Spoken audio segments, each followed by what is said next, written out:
Monsieur Eric est là. Surtout ça.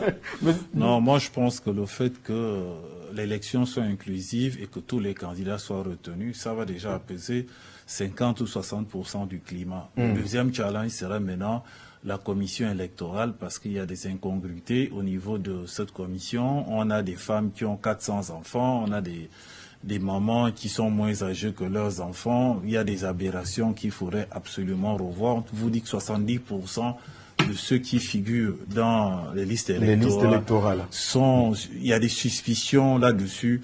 Je pense que là, c'est la base, parce que il y a deux challenges. Il y a le fait de ramener toutes ces personnes à être candidats, et il y a aussi le toilettage de la liste électorale que le régime en place refuse.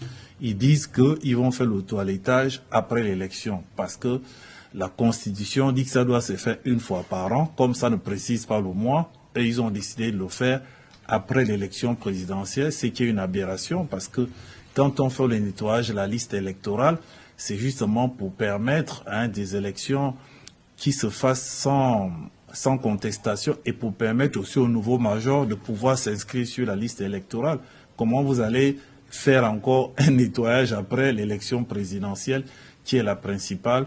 Donc je pense que c'est deux situations qu'il faudrait arranger pour que la Côte d'Ivoire puisse aller aux élections dans un climat apaisé, comme ça s'est passé en Côte d'Ivoire. Moi, je demande au président Alassane Dramane Ouattara de faire comme Macky Sall l'avait fait.